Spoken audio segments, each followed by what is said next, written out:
कार्यक्रम के पुण्यार्चक हैं श्रीमान महावीर प्रसाद जी जैन सेठी, श्रीमती शकुंतला जी जैन सेठी, कोटा राजस्थान खातौली वाली।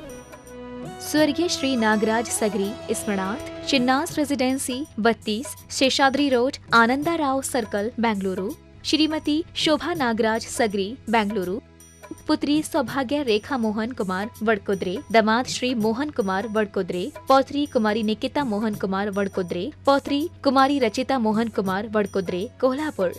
पुत्री सौभाग्यवती प्रतिभा सदन, दामाद श्री सदन कुमार, पौत्री अर्घ्या सदन, पौत्र आगम सदन, बेंगलुरु। पौत्री सौभाग्यवती सची देवी रवि कड़बी, दामाद श्री रवि कड़बी, पौत्र माहिन रवि कड़बी, पौत्री मनस्वी रवि कड़बी, बेंगलुरु। Shri Dinesh Sarvesh Akhilesh Patni, AUM capital, Kolkata. श्रीमती चंदा कोठारी के 75वें जन्मदिन के उपलक्ष्य में श्री केवल चंद कोठारी की ओर से श्री केवल चंद कोठारी, श्रीमती चंदा कोठारी, पुत्र एवं पुत्रवधू श्री राजू श्रीमती नीलू कोठारी, भाद्रवधू भतीजा एवं वधू, भांजा एवं वधू, नाती प्रांजल जैन, नाती नथ दामाद, पुत्री एवं दामाद,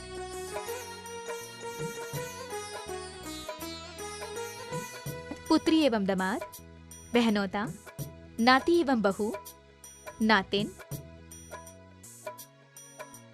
भाभी, भतीजी एवं दामाद, बहन।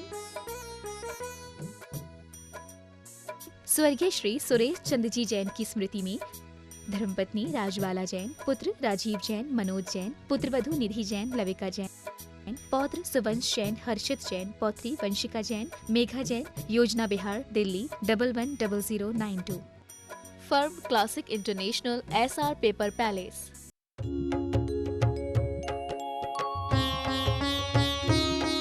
शक का समाधान। मणि परम पूज्य स्वाट आचार्य गुरुवर विद्यासागर जी महामुनिराज की जय जय जय। बोले गुणायतन प्रणेता, संघ का समाधान प्रवर्तक, भावना योग प्रवर्तक, प्रखर वक्ता, परम पूज्य स्वाट विनर से प्रमाण सागर जी महाराज की जय जय जय। परम पूज्य स्वाट विनर से रह सागर जी महाराज की जय जय जय। प्रिय बंधुओं, जैसा कि आप लोग को विदित है कि पूज्यदेव का मंगल में विहार शाश्वत शिक्षे सम्य शिखर जी की ओर चल रहा है और बिहार के इस पावन क्रम में आज पूज्यदेव का संध्याकालीन प्रवास गया जिला अंतर्गत 12 प्रखंड के भलवा ग्राम स्थित पंचायत सरकार भवन में चल रहा है और आज का संघ का समाधान कार्यक्रम इसी भलुआ के पंचायत सरकार भवन में आयोजित है। आज के संघ का समाधान कार्यक्रम में यहाँ उपस्थित सभी पदयात्रियों का, सभी स्थानीय नागरिकों का और देश और विदेश के विभिन्न स्थानों से गुरु चरणों के दर्शनार्थ पधारे उपस्थित सभी श्रद्धालुओं का एवं सभी दर्शकों और श्रोताओं का जो घर बैठे आज यहाँ से प्रसारित होने वाले संघ का समाधान सीधा कार्यक्रम पारस चैनल, जिनवाणी चैनल एवं प्रमाणिक ऐप के माध्यम से देख सुन आनंद ले रहे हैं, उन सबों का मैं ये महापदयात्रा पुण्यार्जक परिवार श्रीमती चिंतामणि सवाई लाल जैन परिवार कन्नौज मुंबई की ओर से हार्दिक हार्दिक अभिनंदन करता हूं। बंधुओं, आपको जैसा कि अवगत करा दिया गया है कि पूज्यदेव का मंगल में प्रवेश झारखंड की सीमा में कल दिनांक 20 तारीख को प्रातः 7 बजे होने जा रहा है और इस भव्य प्रवेश की पावन बेला में बिहार सरकार की ओर से, झारखंड सरकार की ओर से वहां के कृषि मंत्री श्री बादल जी पत्र लेख उपस्थित रहेंगे। यहाँ के स्थानीय विधायक श्री अकेला यादव के साथ और अन्य सांसद और प्रशासनिक पदाधिकारियों के साथ और झारखंड और बिहार के हजारों की संख्या में उपस्थिति यहाँ पर रहेगी इस मंगल प्रवेश की वेला में। बंधुओं, मैं आपको आमंत्रित कर रहा हूँ पदयात्री संघ की ओर से, सभी की ओर से कि इस अभूतपूर्व मिलन या प्रवेश की वेला में आप कभी पूरी उपस्थिति के साथ होकर इसे भव्यता प्रदान करें। और बंधुओं, कल की आहारचर्या पूज्यदेव की प्रवेशोपरांत दनुआ ग्राम में होगा, वहीं पर से आहारचर्या होगी। इसके आगे के कार्यक्रम की सूचना आपको कल दे दी जाएगी, तो आप ध्यान रखिएगा। कल भव्य प्रवेश झारखंड की सीमा में प्रातः 7 बजे।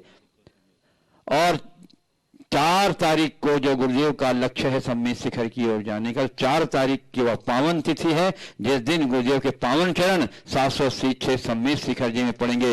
और उस पावन क्षण के साक्षी बनने पूरे देश और विदेश से हजारों की संख्या में आने के लोगों की स्वीकृति आ गई है और निरंतर स्वीकृति का क्रम जारी है। मेरी भावना है कि यदि आप लोगों में से अभी तक किसी ने नहीं मन बनाया है तो अवश्य इस पावन क्षण के साक्षी बनने पधारें। गुणायतन परिवार की ओर से आपकी समुचित व्यवस्था रहेगी, आपका स्वागत होगा, आप पधारें। अब चलिए और अपने आगमन की सूचना अवश्य दें ताकि हम आपकी समुचित व्यवस्था कर सकेंगे। चलिए इसके साथ अब मैं आपको ले चलूं संघ का समाधान की ओर।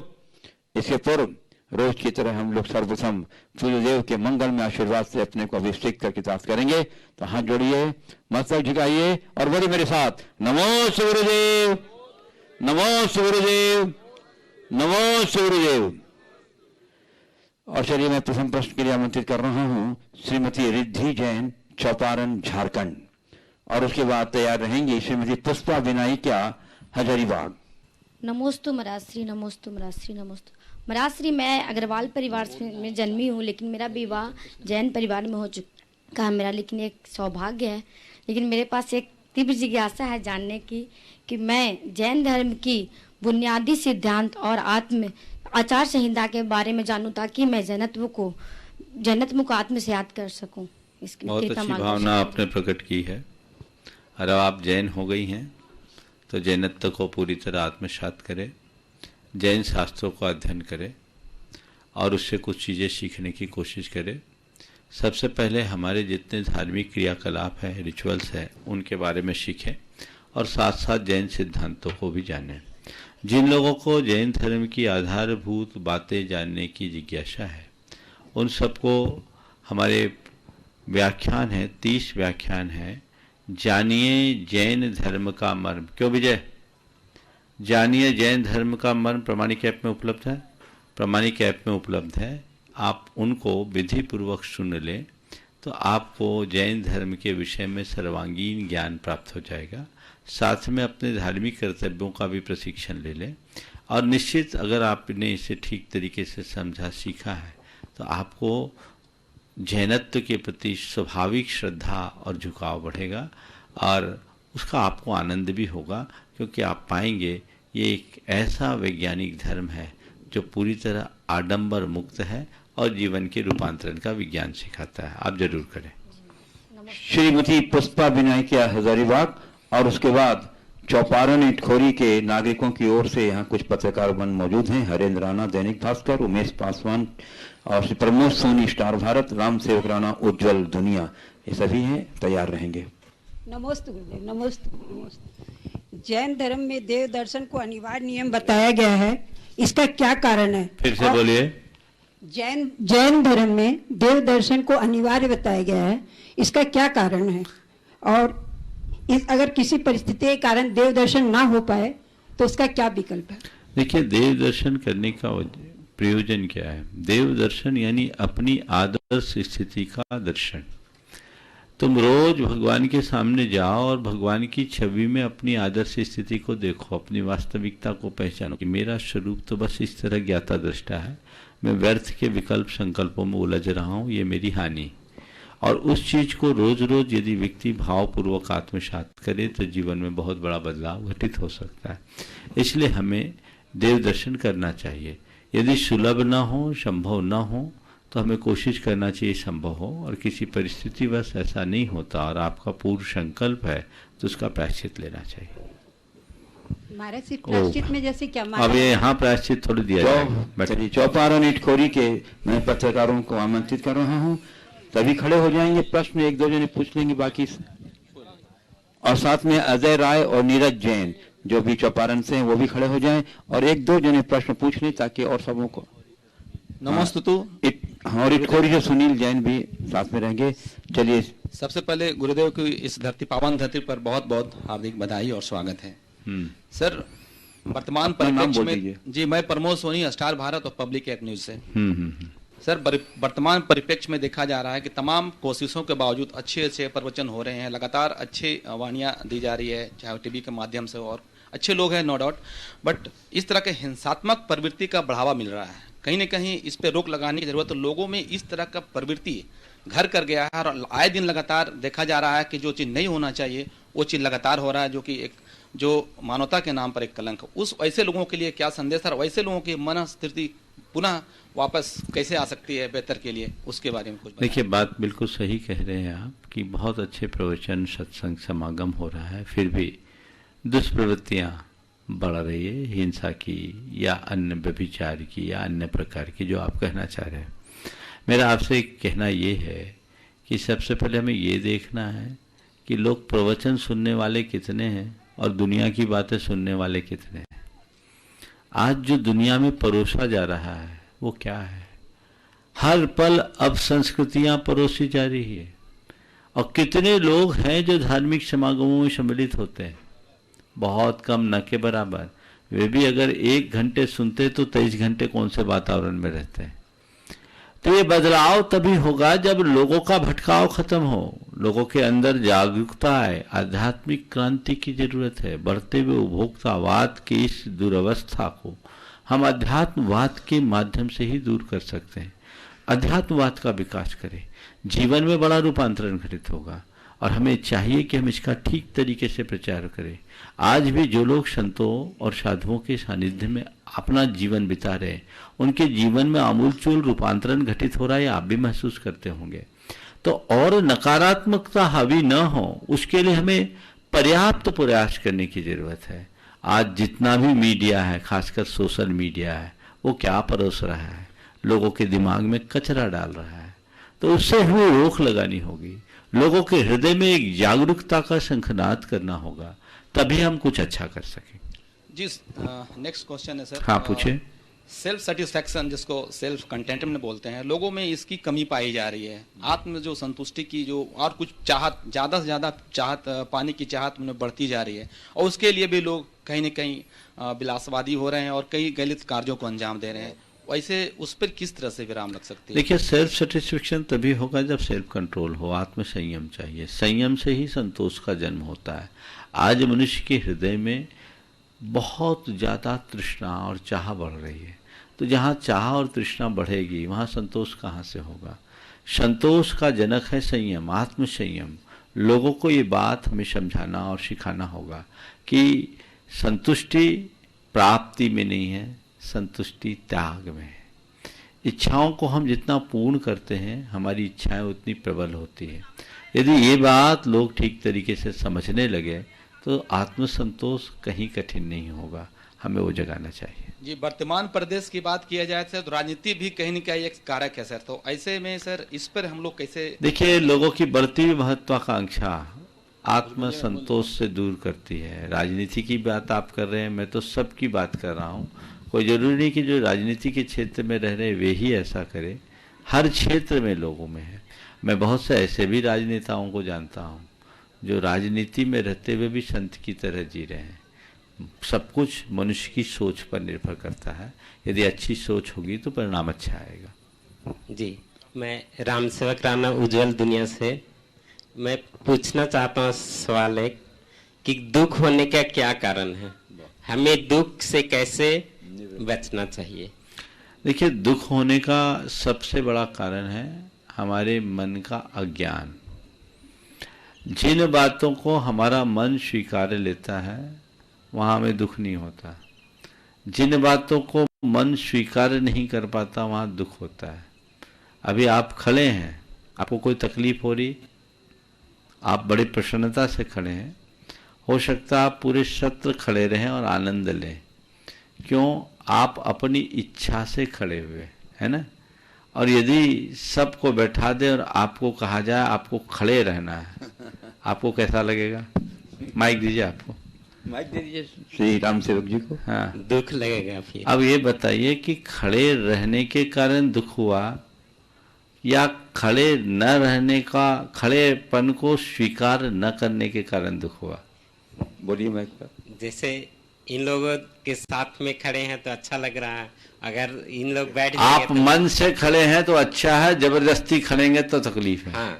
तो बस जब मनुष्य अपने जीवन के कष्टों को स्वीकारना शुरू कर देता है तो उसको दुख की घड़ी में भी सुख की अनुभूति होती है, और अस्वीकार करता है तो सुख की घड़ी में भी दुख होता है। समझ गए? तो दुख का मूल कारण अज्ञान है। अज्ञान हमें चीजों को स्वीकारने नहीं देता, वस्तु और वस्तु की व्यवस्था को स्वीकारने नहीं देता।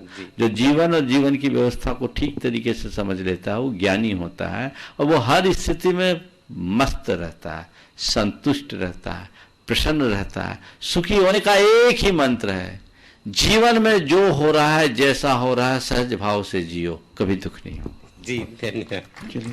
अभी पत्रकार और दो हैं। गुरु जी अपना नाम बोल दीजिए। मैं प्रमोद सोनी। हाँ, फिर जी प्रेस। सर मैं अपना बताना चाहूँगा सर, लगातार बेहतर मैं करता हूँ, फिर भी ज़्यादा कुछ लगता है कुछ हम कर नहीं पाए और बेहतर करना चाहिए। वो चीज़ मेरे साथ बराबर आ रहा है, और इससे मेरे थोड़ा ना कहीं ना कहीं माइंड डाइवर्ट। देखिए, बेहतर करने का भाव तो मनुष्य को प्रगति देता है। हम आज से कल को बेहतर करें, अच्छी बात है, लेकिन हमने जो पाया है उसकी भी समीक्षा साथ साथ करते जाएं।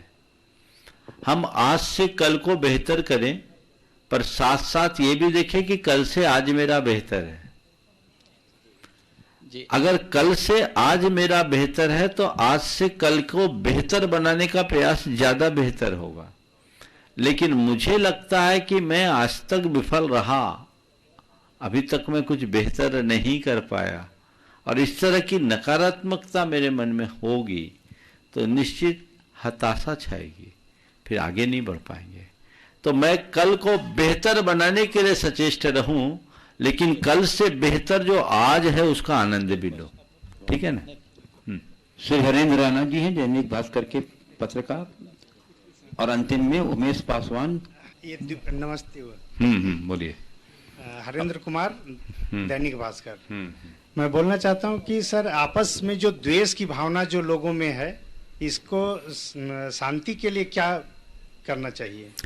देखिए, द्वेष की भावना को प्रेम से ही दूर किया जा सकता है, और लोगों के भीतर परस्परता, बंधुत्व, आत्मीयता और प्रेम जैसे मूल्यों को स्थापित करना होगा। लोगों के हृदय में ये बात बिठानी होगी कि हम प्रेम से जो पा सकते हैं वो लड़कर नहीं पा सकते। जब व्यक्ति के जेहन में ये बात बैठ जाएगी तब व्यक्ति के संबंध सुधरेंगे, और स्वार्थी मनोवृत्ति से ऊपर उठना भी बहुत जरूरी है। अपने अहंकार को गौण करना भी आवश्यक है। श्री उमेश पासवान जी, चौपारण संध्या के पत्रकार।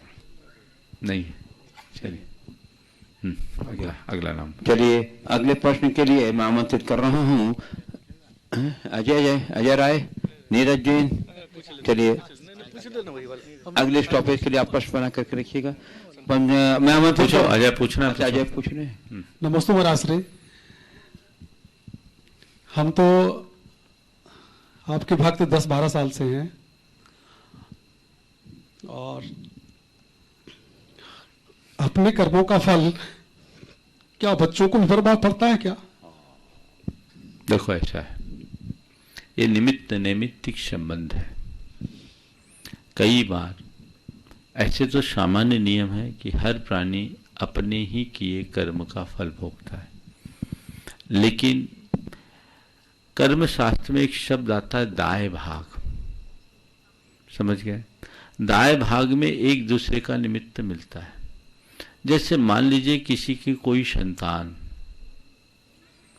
मैं एक जगह पर था, उनकी 3 बेटियां थी और तीनों मूक और बधिर, तीनों अनिंद सुंदरी। अब तो काफी उम्र हो गई, वो सब रिटायर भी हो गई, बैंक में जॉब करती थी। तीनों के संबंध भी वैसे हो गए थे। उनके पिताजी ने मुझसे पूछा, महाराज जी, मेरा ऐसा कौन से कर्म का योग है कि मेरी ये तीनों बेटियां मूक और बधिर हुई? मैंने कहा, देखो भाई, उनके मूक और बधिर होने के पीछे उनका कर्म तो है ही, निश्चित उन्होंने अपनी वाणी का दुरुपयोग किया होगा। इस कारण से आज उनकी वाणी कुंठित हुई है, आज वो बोलने और सुनने में समर्थ नहीं है। साथ में पुण्य है, रूप, सौंदर्य, बुद्धि सब पाए, लेकिन बोली नहीं, श्रवण क्षमता नहीं। निश्चित कुछ किया होगा, पर महाराज मेरा क्या? हमने कहा कहीं न कहीं तुम्हारी भी भूमिका होगी, प्रत्यक्ष अप्रत्यक्ष। तो तुम्हें संतान तो मिल गई, पर ऐसी संतान मिली। तो इसी तरह कर्म कोई भी निमित्त बना करके फल देता है।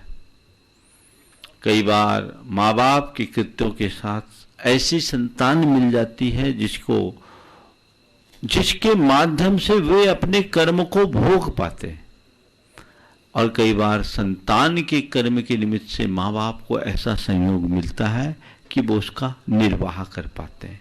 इसलिए इन सब बातों को बिल्कुल नहीं सोचना चाहिए।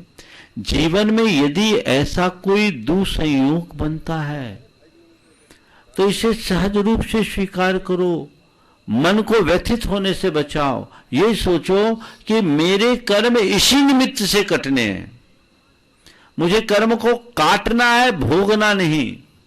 यदि व्याकुल चित्त होकर हम उन स्थितियों का सामना करेंगे तो कर्म भोगेंगे, और सहज रूप से स्वीकार करके हम उसका सामना करेंगे तो कर्म काटेंगे। इसलिए जीवन में जो भी संयोग हो उसे सहज रूप से स्वीकार करें, और इन दो पंक्तियों को हमेशा आत्मसात कर लें। होकर सुख में मग्न न फूलूं, दुख में कभी न घबराऊं, इष्ट वियोग अनिष्ट योग में सहनशीलता दिखलाऊं। यदि ये दो बातें जीवन में आ गई तो जीवन धन्य होगा।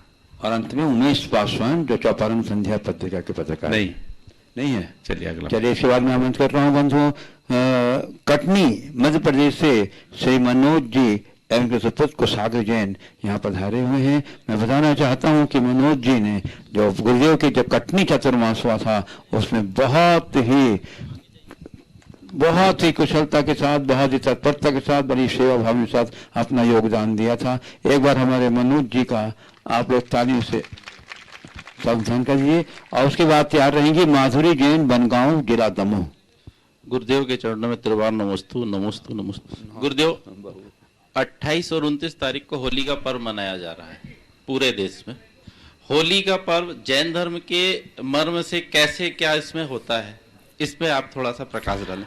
जैन होली के पर्व में हो रही विकृतियों पर कैसे क्या विकृतियां समाप्त हों, इस पर थोड़ा। देखिए, होली एक लोक पर्व है, होली का अपना धार्मिक महत्व है। जिनकी जैसी आस्था उस तरीके से धार्मिकता से लोग करते हैं।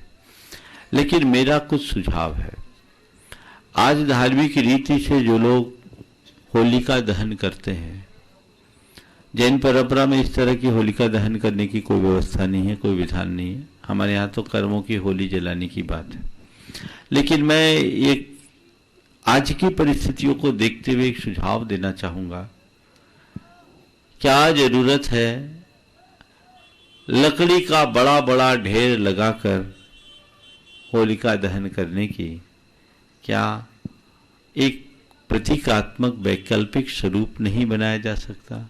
लोगों को इस पर विचार करना चाहिए, ताकि वृक्षों की रक्षा हो, वनों की रक्षा हो, अनावश्यक लकड़ी का दहन न हो। ये लोगों को खुद से सोचना चाहिए।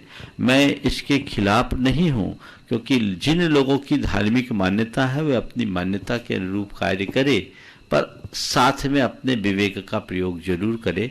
कई लोगों ने ये शुरुआत कर दी है। यदि पूरे दुनिया के लोग इसका अनुकरण करें तो बहुत अच्छे परिणाम आ सकते हैं, पहली बात। दूसरी बात, आज रंगों के कारण बहुत ज़्यादा पानी बर्बाद होता है। कई जगह पेयजल की भी कमी होने लगी है, और रंगों में केमिकल का प्रयोग लोगों के शरीर के लिए भी नुकसानदेह है। क्या अच्छा हो कि लोग होली खेले तो सूखी होली खेले, गीली न खेले, गुलाल आदि का प्रयोग कर ले, ताकि कम से कम पानी का प्रयोग हो और प्रदूषण से हम धरती को बचा सके। अथवा गीली होली खेलनी ही है तो क्यों ना हो प्राकृतिक टेसू के फूल के रंग से, सरसों के फूल के रंग से, जो प्रकृति, अभी तो बसंत है, देखिए सब तरफ लाल लाल दिखता है। सुबह देखिए क्या अच्छा लगता है, लाल पीला रंग दिखता है।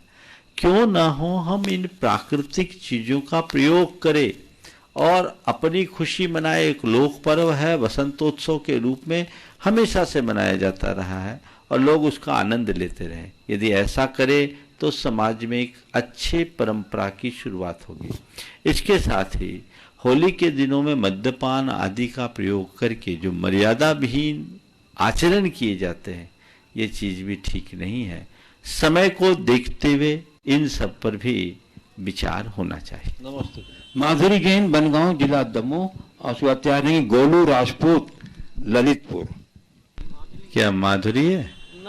हाँ तो अपना नाम बोलते हैं ना। चल बोलो। हाँ बोलो बोलो। मेरी माँ का सवाल है। हाँ नमस्ते महाराज जी, ये हमारी मम्मी का सवाल है। हाँ। मेरा मम्मी का प्रश्न यह है कि वह होगा भी नहीं जो किया नहीं, जो हुआ नहीं वह होगा भी नहीं, जो किया नहीं वह करना भी नहीं। तो महाराज जी इस पंक्ति का अर्थ क्या है? कहाँ से उठा के लाए पंक्ति? पहले आगे पीछे की तो दिखाओ, फिर उत्तर दूंगा। चलिए आगे। चलिए। गोलू राजपूत, ललितपुर, उत्तर प्रदेश।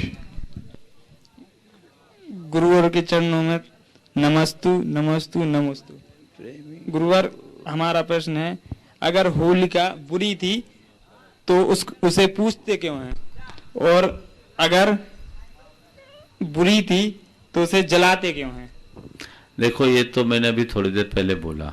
जी। अब होलिका और प्रहलाद की जो कहानी है बहुत पुरानी योग की है, वो तो हो गया जी। अब बाहर होलिका को जलाना है, इसकी जगह अपने भीतर की बुराइयों की होलिका को जला दो, जीवन धन्य हो जाएगा। हमारा कल्याण तो तब होगा जब हम अपने अंदर के दोषों और दुर्बलताओं को दूर करेंगे। हमें उसके लिए प्रयास करना चाहिए। नमस्कार कर रहा हूँ हमारे इस महापद यात्रा के संयोजक श्री प्रेमचंद जी एंड श्रीमती माया जी जैन, कटनी ट्रस्टी और गणतंत्र ट्रस्टी, और लगातार जब से इन्होंने संयोजक पद स्वीकार किया है तब से लगातार एक दिन भी बिना नागा के ये पूरे महापद यात्रा की व्यवस्था में योगदान दे रहे हैं। एक बार अभिनंदन कर लीजिए इनका तालियों के साथ। और इसके बाद तैयार रहेंगे श्री शरद सरावगी, कटनी, गणतंत्र ट्रस्टी। मुनिद्वय के चरणों में त्रिवार नमस्तु। बोलो। मुनिश्री, जिस परिवार ने साधु और साध्वी इस जगत को दिया, मुनिश्री जिस परिवार ने साधु और साध्वी जगत को दिया, उनका सम्मान और बहुमान तो समझ में आता है, पर पूरे प्रदेश और पूरे नगर का सम्मान और बहुमान क्या कारण है? देखिए, परिवार के लोगों का सम्मान होना ठीक है, प्रदेश और नगर का सम्मान, तो बात सीधी सी है कि जब एक आगे बढ़ता है तो जस भी सबका होता है, अपजस भी सबका होता है। आपने युद्ध के विषय में देखा होगा, राजा जीतता है तो सारी प्रजा की जीत होती है, राजा हारता है तो पूरी प्रजा की हार होती है। ऐसे ही एक महान आत्मा यदि किसी अच्छे कार्य को करती है, अच्छे मार्ग में लगती है, तो उसके प्रताप से वो पूरा क्षेत्र अपने आप को गौरवान्वित महसूस करता है। हालांकि लोगों को दूसरों के गौरव से अपने आप को गौरवान्वित महसूस करने की जगह स्वयं के गौरव को बढ़ाने का प्रयास करना चाहिए। नमस्ते। सर, सागरपुर में आमंत्रित करना चाहूंगा श्री गुड्डू जी, वैभव जैन गुड्डू जो हमारे राजस्थान जयपुर से आए हैं, लगातार सक्रियता से योगदान दे रहे हैं पद में, और आज उनका जन्म दिवस भी है, इसलिए विशेष रूप से मैंने सरावगी जी से क्षमा चाहूंगा कि उनके पहले उनकी भावना का सम्मान करेंगे। सही आ जाइए, सामने आ जाओ। वैभव जैन गुड्डू जो बहुत सक्रियता के साथ इस महापद यात्रा में अपना योगदान दे रहे हैं, आ जाइए। ओ बोलो। मैं पहली बात तो मैं अपने छोटे भाई गुड्डू भैया को जन्मदिन की हार्दिक शुभकामनाएं देता हूँ, और पहले से ही सभी को गुड्डू भैया के जन्मदिन की मिठाई भी खिला दिया हूँ भाई। गुरुजी नमस्तु। गुरुजी, मैं अभी 2 दिन के लिए आपसे अनुमति से कटनी गया था। जानने के उपरांत कुछ ऐसा लगा कि समय मैं छोड़ के वहाँ से आ गया, फिर ऐसे बहुत लगने लगा ऐसा लगा ये 2 दिन मेरे 2 साल के बराबर बीते। मैं तुरंत वापसी आने की छटपटाने लगा और तुरंत वापिस जैसे भी बन सका मैं वापिस आया। गुरुजी मुझे कोई ऐसा आशीर्वाद दीजिए जिससे मेरे मन में आपकी छवि हमेशा बनी रहे, निरंतर बनी रहे। मैं कभी बस यही आशीर्वाद ले लो कि अब जाने का नौबत ही नहीं। चलो व्यवसाय जैन गुड्डू, कोई प्रश्न है? सवाल नहीं, चलो सवाल नहीं है तो मैं अगले सवाल के लिए आमंत्रित कर रहा हूँ हमारे श्री प्रत्युष जैन, शिरोमणि संरक्षक परिवार कन्नौज। प्रत्युष जैन। नमोस्तु नमोस्तु नमोस्तु गुरुदेव।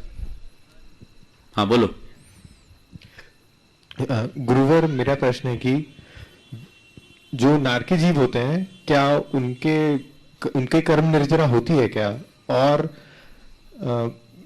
अगर नहीं होती है, मतलब जैसे जो उनको कष्ट भोगने पड़ते हैं उसके कारण जो उनके संक्लेश परिणाम होते हैं, क्या उनसे वो वैसे ही कर्म आगे बांध लेते हैं? देखिए, जितनी निर्जरा होती है उससे कई गुना उनको कर्मों का बंध होता है, और वो निरंतर वो कर्म भोगने के लिए गए हैं और बांधते हैं, इसलिए भावी भी गति उनकी प्रायः उल्टी होती है, इसलिए बहुत यातनापूर्ण जीवन होता है और वो उनके जीवन का दुरुपयोग होता है। कुछ जो मैं अगले प्रश्न के लिए ऑनलाइन जिज्ञासु के रूप में श्रीमती उषा अजमेरा गया नमस्ते पूरा पूछ रहे हैं गुरुदेव कि महाराज श्री जीव तो अनंत चैतन्य शक्ति का स्वामी होकर भी पौद्गलिक शक्ति से प्रभावित होकर उन शक्तियों का गुलाम क्यों बन जाता है, तथा इस गुलामी से मुक्त कैसे हुआ जा सकता है?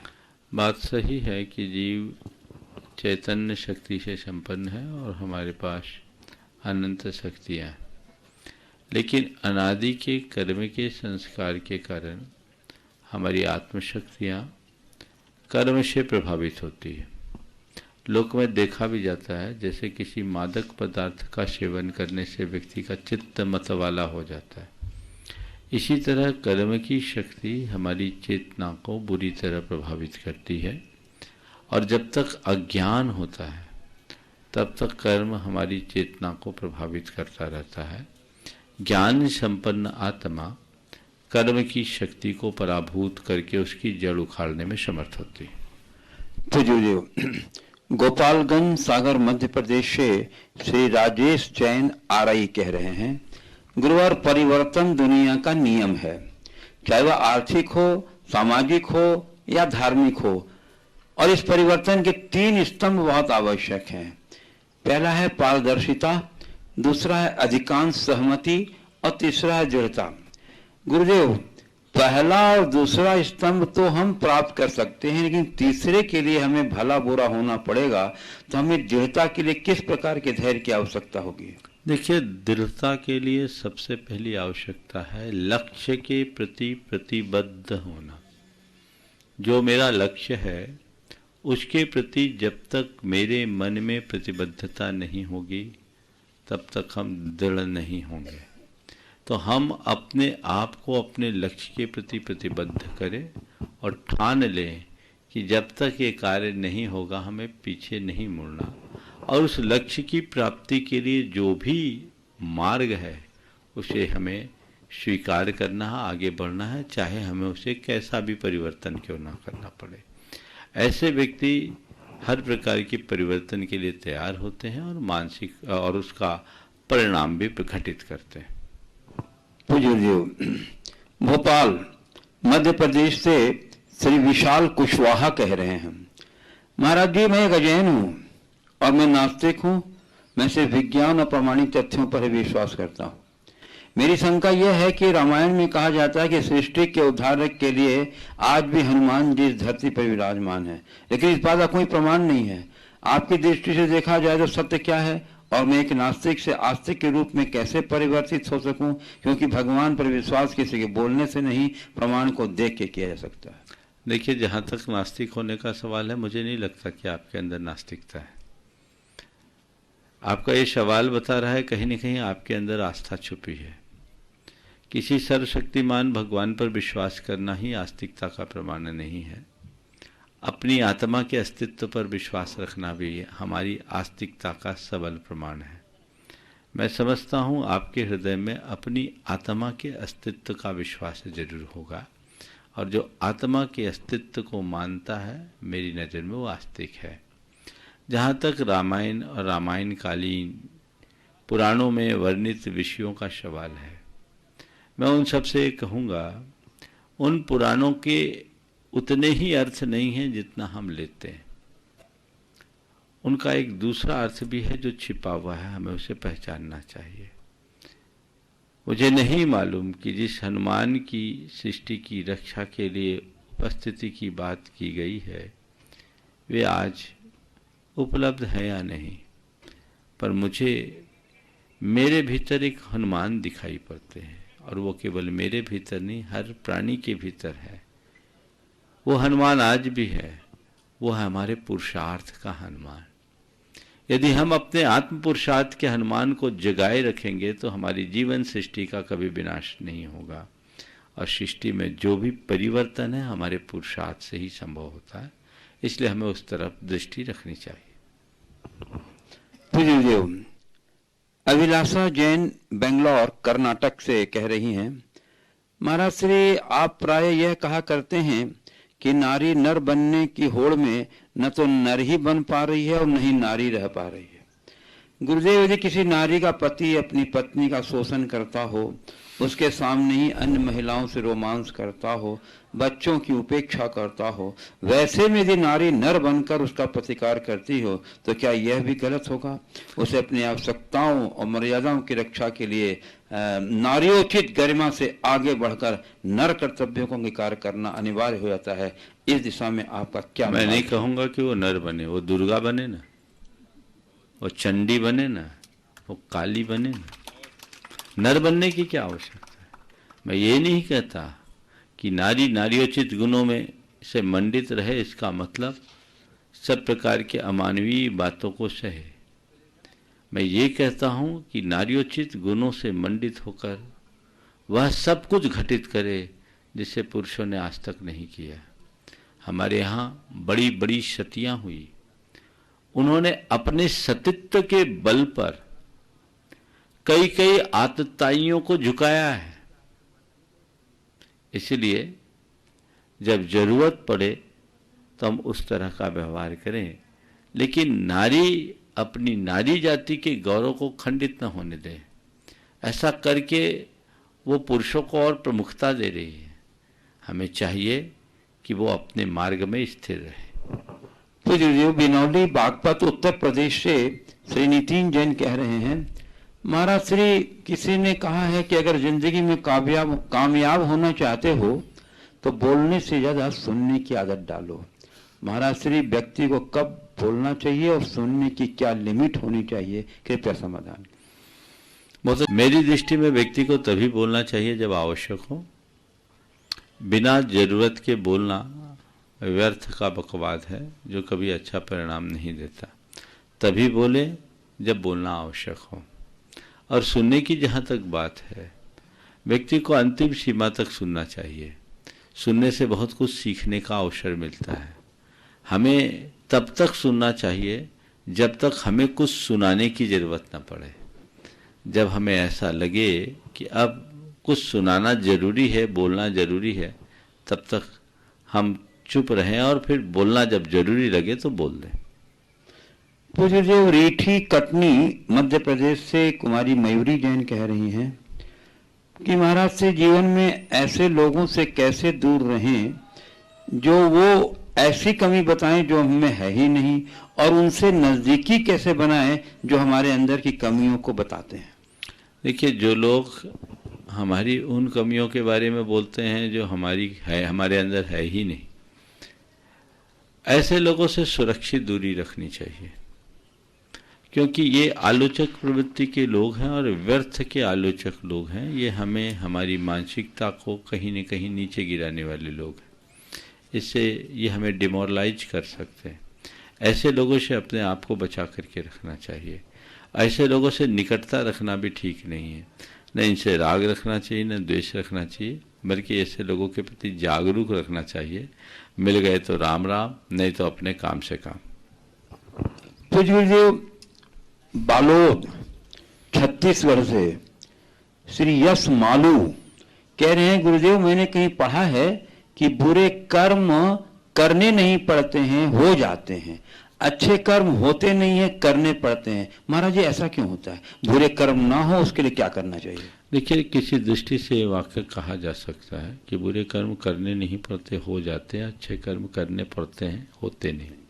ऐसा इसलिए क्योंकि बुरे कर्मों का संस्कार हमारे भीतर जन्मांतरों से भरा है, और जन्मांतरों के उस संस्कार के कारण हमारा चित्त बार बार बार बार उधर ही लुढ़कता है, प्रभावित होता है। इसलिए अनचाहे भी वो सारे कर्म हो जाते हैं।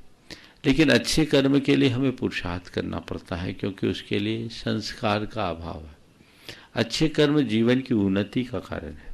आप देखिए, पानी को बहाने के लिए केवल ढोलना पड़ता है, नीचे बह जाता है, पर ऊपर चढ़ाने के लिए मोटर लगानी पड़ती है।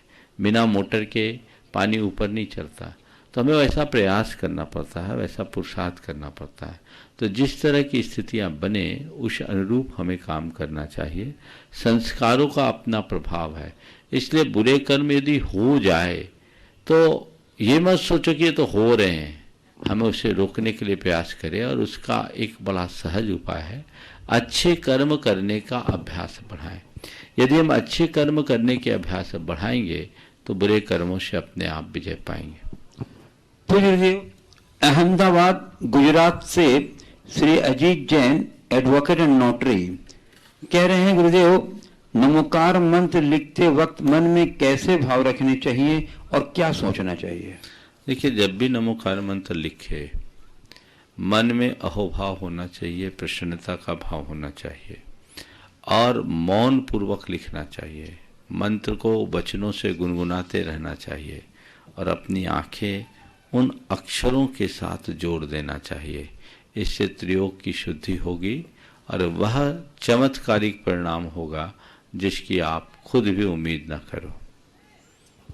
पूज्य गुरुदेव, इंदौर मध्य प्रदेश से श्री महेंद्र जैन पत्रकार कह रहे हैं, सफलता के ब्रिज हमारे व्यक्तित्व के पिलर पर टिके होते हैं। गुरुदेव, वे कौन से पिलर हैं जो सफलता के मार्ग पर आने वाले झंझावातों से या विषमताओं से मजबूती से टिके रहें और ब्रिज ध्वस्त न होने पाए? देखिए, बहुत अच्छे अलग तरीके से आपने सवाल किया है। सफलता के लिए वे कौन से आधार स्तंभ है जिससे हम अपने जीवन के लक्ष्य को प्राप्त कर सके और उस ब्रिज को ध्वस्त होने से बचा सके।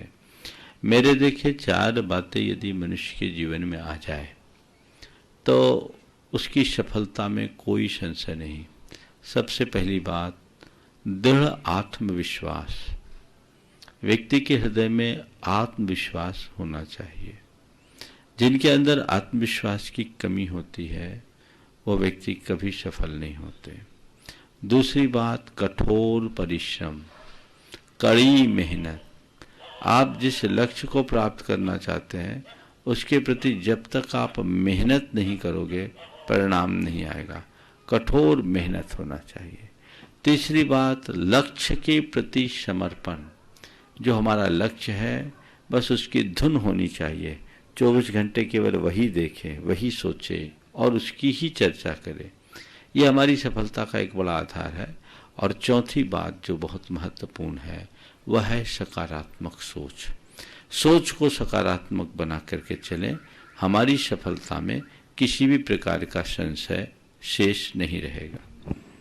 पूज्य देव, देवरी मध्य प्रदेश से मनोज जैन कह रहे हैं, महाराज श्री, यदि कोई खास सगा संबंधी जिसने अपनी डिप्रेशन की स्थिति में बुरा बोला या बुरा व्यवहार किया हो, उसको अपने घर आने पर हमें बदले की भावना से उसे भरा बुला बोलकर अपमान करके भगा देना चाहिए, या उसके बुरे व्यवहार का कारण जानकर शांति से समाधान का रास्ता निकलना चाहिए, या उसकी दवा देकर उसे स्वस्थ रखकर खुश रखना चाहिए? हमारा क्या कर्तव्य है ऐसी स्थिति में? कृपया हमें समाधान बताइए। देखिए, जो लोग भी मानसिक विकृति के शिकार हैं उनके प्रति हमें बड़ा सहानुभूति मूलक व्यवहार करना चाहिए, विचार करना चाहिए।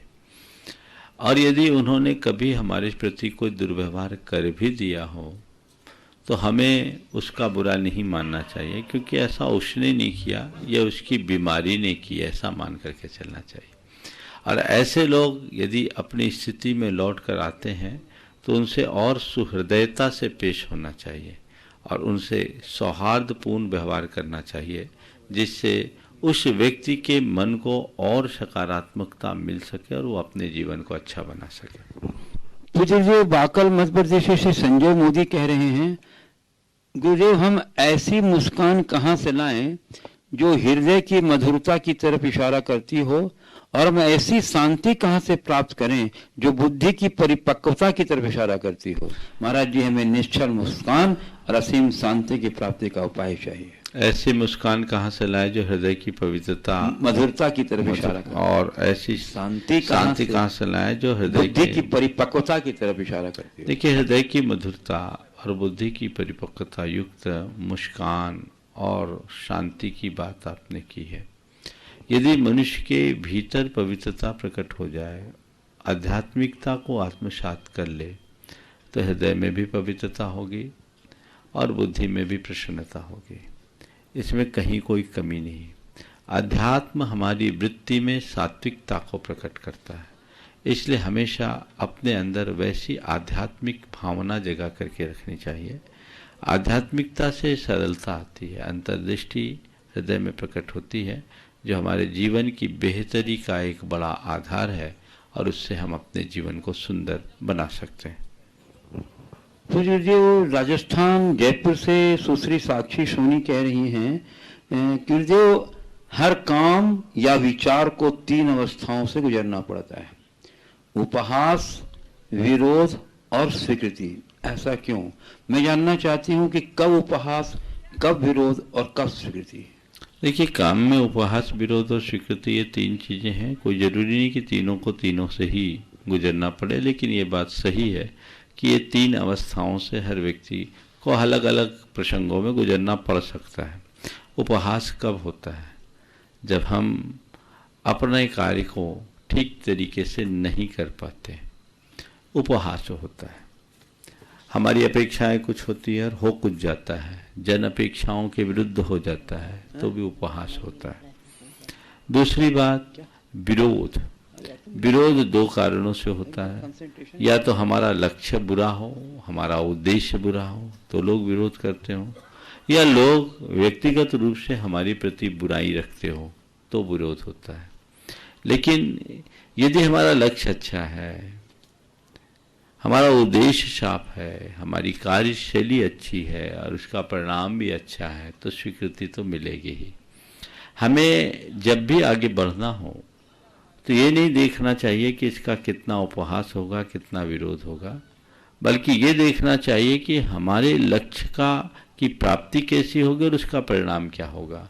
यदि इसका परिणाम हमारे हित में है, समाज के हित में है, तो हमें बाकी बातों को दरकिनार करके आगे बढ़ना चाहिए। जो इन बातों से जुड़ जाते हैं, इनसे प्रभावित हो जाते हैं, वे अपने जीवन में कभी ऊंचे लक्ष्य को प्राप्त नहीं कर पाते। बहुत सारे लोग हैं जो आगे बढ़ते हैं और थोड़े से उपहास कोई उड़ाए तो पीछे हट जाते हैं, थोड़ा सा विरोध हुआ तो घबरा जाते हैं। ये तो स्वाभाविक प्रक्रिया है। अपने दिए को जलते समय देखा होगा, दिया जलाते समय धुआं तो उड़ता ही है, और धुएं को उड़ता देखकर कोई ज्योति जलाना बंद कर दे तो उसको हम क्या कहेंगे। उन्हें ये समझना चाहिए कि विरोध ज्योति से पूर्व उठने वाला धुआं है। जो धुआं इस बात का प्रमाण है कि जल्द ही इससे ज्योति फूटेगी, ज्योति प्रकट होगी और वो प्रकाश होगा। हम सही तरीके से अपने कार्यों का आकलन करके एक बार जुट जाए तो निश्चित उसका सुपरिणाम घटित होगा। पूज्य देव सिलचर आसाम से श्री नवीन जैन कह रहे हैं, गुरुदेव जिंदगी में भाषाओं का क्या महत्व है? भाषा हिंदी की भी होती है, भाषा उर्दू की भी होती है, भाषा अंग्रेजी की भी होती है। हिंदी भाषा में प्रार्थना, उर्दू भाषा में उसे दुआ और अंग्रेजी भाषा में उसे प्रेयर कहते हैं। गुरुदेव सब समानार्थक हैं, पर गुरुदेव इन दोनों का भाषा के अनुसार क्या एक ही जैसा असर होता है या अलग अलग? देखिए, भाषा हमारी भावनाओं की अभिव्यक्ति का सशक्त माध्यम है, और आपने जिस संदर्भ में सवाल किया है, कोई भी धार्मिक कार्य किसी भी भाषा में किया जा सकता है, पर मेरी राय है कि तुम्हारी जो मूल भाषा है तुम्हें उसी भाषा में करना चाहिए, क्योंकि हमारी मूल भाषा से हमारी हृदय का जैसा गहरा संबंध होता है वो भाषांतरों से नहीं होता। चीज़ों को पढ़ने में, सीखने में, समझने में या याद करने में हमारी मूल भाषा महत्वपूर्ण स्थान रखती है। तो हमें अपने मूल भाषा का ध्यान रख करके करना चाहिए। ये बात सही है कि हम प्रेयर करें या दुआ करें या प्रार्थना, उसके साथ छुपी हुई भावना ही सबसे महत्वपूर्ण है। लेकिन यदि आप प्रार्थना करने में समर्थ हों तो आपको प्रार्थना करना चाहिए, क्योंकि यदि आप हिंदी भाषी हैं तो आप जितने अच्छे से प्रार्थना कर पाओगे उतने भाव से प्रेयर नहीं कर पाओगे। तो हमें ये देखना है कि मेरी मूल भाषा क्या है और भाषा के अनुसार ही भावों को अभिव्यक्ति दें। बंधुओं, मैं आमंत्रित कर रहा हूं आज कुछ उपस्थित जिज्ञासुओं को यहाँ, और हजारीबाग से श्री संजय जैन अजमेरा, श्रीमती रश्मि अजमेरा, अरुण पाटनी, सविता पाटनी, ये सब आए हुए हैं। मैं उनका स्वागत करता हूं और खड़े हो जाएं और प्रश्न पूछेंगे श्री संजय जैन अजमेरा, हजारीबाग। नमोस्तु मराश्री। मराश्री, झारखंड में जैन समाज की जो पॉपुलेशन है वो काफी कम है। जनरली हम लोग के यहाँ जब कभी किसी घर में किसी का शोक होता है या तिया होता है, बारमा होता है, तो एक परंपरा है कि जैन समाज के सभी लोग उसके घर के बाहर जाते हैं और वहां से सब जमा होकर के एक साथ मंदिर जी के लिए जाते हैं। अभी हाल ही में एक शहर, झारखंड का एक शहर ये ऐसा निर्णय पास किया है कि हम लोग घर नहीं जाएंगे, हम लोग मंदिर में जाएंगे और वहीं से हम लोग वो जाएंगे। जनरली होता क्या था कि जब लोग वहां जाते थे घर के बाहर में, तो आसपास के लोग जो देखते थे पूछते थे कि जैन साहब के यहाँ क्या हुआ है, और एक साथ जब 300-500 लोग जाते थे तो शहर में एक अलग सा चर्चा होता था कि कितना एकता है, कितना ये है। तो ये परंपरा हम लोग क्यों तोड़ रहे हैं मराश्री, और इसके लिए स्पष्ट मार्गदर्शन दें। देखो, बात ऐसी है, ये जितनी भी सामाजिक परंपराएं थी वह सब हमारे समाज के स्वस्थ और भावनात्मक संबंधों को बनाए रखने के लिए थी। पूरे शहर के लोग, पूरे गांव के लोग किसी के शोक संपन्न परिवार में जब जाते थे तो उससे उनके प्रति संवेदनाएं भी प्रकट होती थी, उनके आहत मन को कुछ राहत मिलती थी, और लोग पंच पहुंचते, समाज पहुंचते, उनके प्रतिष्ठान को खुलवाते कि भैया जो कुछ होना था सो हो गया, अब आप रूटीन में आओ। वर्तमान समय में इन सब चीज़ों का दिनों दिन अभाव होता जा रहा है, क्योंकि जीवन शैली बदल गई। पहले गांव, शहर सिमटे हुए एरिया तक रहता था, अब धीरे धीरे शहरों का विस्तार हो गया। अब आप मुझसे कहो कि कोलकाता जैसे महानगर में, दिल्ली जैसे महानगर में, जयपुर जैसे महानगर में लोग ऐसा करे तो एकत्रित हो पाना और अलग अलग घर तक जाना बड़ा प्रैक्टिकल नहीं है। अब तो आप दिए की बात करते हो, ज़्यादातर शहरों में तो और बड़ी बुरी बात हो गई कि शमशान भी लोग गाड़ी से पहुंचने लगे हैं, डायरेक्ट पहुंच जाते हैं। तो ये कांधा देने की भी व्यवस्थाएं अब कम होने लगी। छोटे शहरों में ये बात तो ठीक है, लेकिन बड़े शहरों में थोड़ी कठिनाई आ रही है। मुझे पता नहीं आप किस शहर की बात कर रहे हो, किस शहर ने ऐसा प्रस्ताव पारित किया है। रांची से आप कहीं का बात मत करो, नाम मत लो, लेकिन जहां भी किया हो सकता है उसके पीछे यही वजह होगी कि शहर बहुत बड़ा है, 5-5, 7-7 किलोमीटर तक लोगों को पैदल जाना संभव नहीं है। तो कई बड़े शहरों में लोग मंदिर में ही तिये की बैठक करते हैं और लोग एक साथ मंदिर में पहुंच करके उस तरह का कार्य करते हैं। तो ये सब चीज़ें देश काल की स्थिति को देखते हुए करे तो मेरी दृष्टि में बुरा नहीं है, लेकिन छोटे शहरों में हमें वही पुरानी परंपरा को लेकर के चलना चाहिए। जहाँ 1-1.5 किलोमीटर में ही सब हो जाते हैं, तो वहाँ ये परंपरा बना करके रखनी चाहिए, क्योंकि आजकल लोगों की व्यस्तताएं बढ़ गई, कार्यशैली में परिवर्तन आ गया, तो धीरे धीरे बदलाव आ रहा है। लेकिन पुरानी परंपरा बहुत उपयोगी है, जहाँ तक बने वहीं से चलाना चाहिए। रांची की बात आपने अगर की है तो रांची बहुत फैला हुआ है, कुछ न कुछ व्यवहारिक कठिनाइयाँ उसमें होगी, और उन कठिनाइयों के कारण ऐसा होता है। मूल हमारी संवेदना होनी चाहिए और उसमें कम से कम कुछ लोगों को उनके घर तक तो जरूर पहुंचना चाहिए, ताकि शोक संतप्त परिवार को शांति मिल सके और आपस में आत्मीयता और सद्भावना विकसित हो सके। नमोस्तु पूज्य गुरुदेव, आज संघ का समाधान के इस कार्यक्रम में हजारीबाग ही नहीं पूरे झारखंड के गौरव पद्मश्री टुट्टी इमाम जी यहाँ उपस्थित हैं। मैं उनका स्वागत करता हूँ और मैं आमंत्रित करता हूँ कि वे गुरुदेव के चरण कमलों में वहीं से नमन करते हुए आशीर्वाद ग्रहण करें और अपनी जिज्ञासा प्रस्तुत करें। श्री टुट्टी इमाम जी हजारीबाग। बोलो इमाम। ठीक है पिताजी। हाँ ठीक है, पिताजी थे उनके। हाँ बोलो। हमको महाराज यही पूछना है कि अब मेरा 80 साल का उम्र हो गया है, तो पूछने का तो ज़रूर समय है कि हम बचपन से सीखते आ रहे हैं कि धर्म का रास्ता पर जाने से शांति मिलेगा। हम क्रिश्चियन धर्म में पैदा हुए थे, हिंदू धर्म में पले, मुसलमान धर्म से आए और हम जैन समाज के बीच में अपना जीवन जिए। हम शांति पाएं जैन समाज में। हम बहुत जैन समाज के साथ गए। इंटरनेशनल कॉन्फ्रेंस दिगंबर जैन का कोलंबो में जो 2017 में हुआ था, हम गए थे उसके लिए। हम इंडिया को बहुत फोरम्स में रिप्रेजेंट किए हैं विदेश में। सवाल ये जो मेरे दिल में घूम रहा है, और हम घूमे फिरे आदमी हैं, हम काम बहुत किए हैं, हम एक इंटेलेक्चुअल कहे जाते हैं। हमको एक चीज़ महाराज समझ में नहीं आ रही है कि जब धर्म शांति देने वाला चीज़ है, तो आज हमारा देश में अशांति धर्म के चलते क्यों हो रहा है?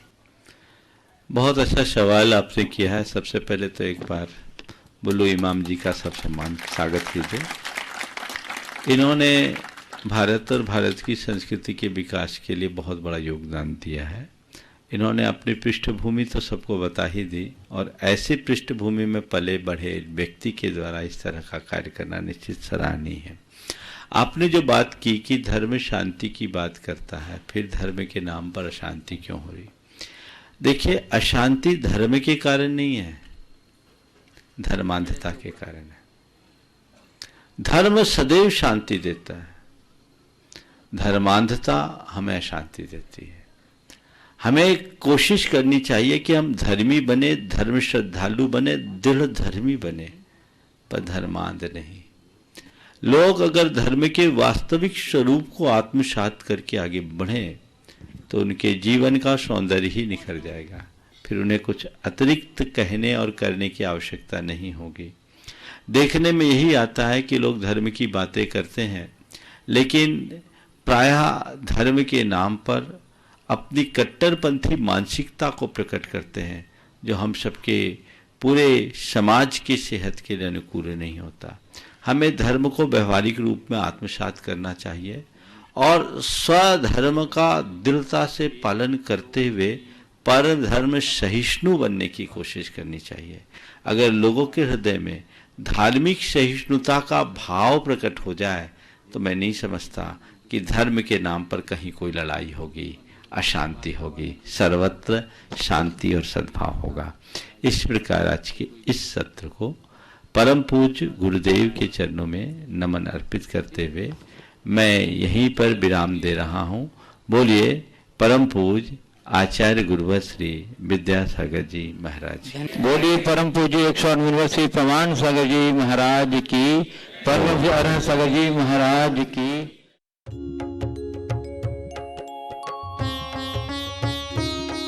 शंका समाधान। इस कार्यक्रम के पुण्यार्चक थे श्रीमान महावीर प्रसाद जी जैन सेठी, श्रीमती शकुंतला जी जैन सेठी, कोटा राजस्थान खतौली वाली। स्वर्गीय श्री नागराज सगरी स्मरणार्थ, Chinnas residency 32 Seshadri road, Ananda Rao circle, Bengaluru. Shrimati Shobha Nagaraj Sagari, Bengaluru. पुत्री सौभाग्य रेखा मोहन कुमार वडकुद्रे, दामाद श्री मोहन कुमार वडकुद्रे, पौत्री कुमारी निकिता मोहन कुमार वडकुद्रे, पौत्री कुमारी रचिता मोहन कुमार वडकुद्रे, कोल्हापुर। पुत्री सौभाग्यवती प्रतिभा सदन, दामाद श्री सदन कुमार, पौत्री अर्घ्या सदन, पौत्र आगम सदन, बेंगलुरु। पौत्री सौभाग्यवती सची देवी रवि कड़बी, दामाद श्री रवि कड़बी, पौत्र माहिन रवि कड़बी, पौत्री मनस्वी रवि कड़बी, बेंगलुरु।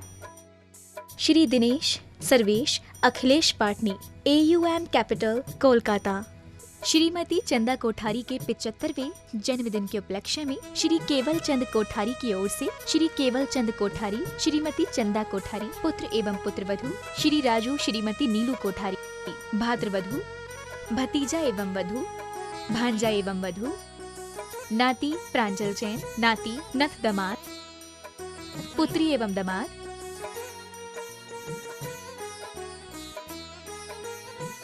पुत्री एवं दामाद, बहनोता, नाती एवं बहू, नातिन,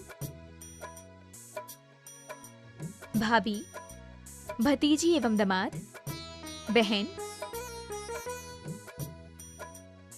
स्वर्गीय श्री सुरेश चंद जी जैन की स्मृति में धर्मपत्नी राजबाला जैन, पुत्र राजीव जैन, मनोज जैन, पुत्रवधू निधि जैन, लविका जैन, पौत्र सुवंश जैन, हर्षित जैन, पौत्री वंशिका जैन, मेघा जैन, योजना Bihar, Delhi 110092। Firm classic international, SR paper palace.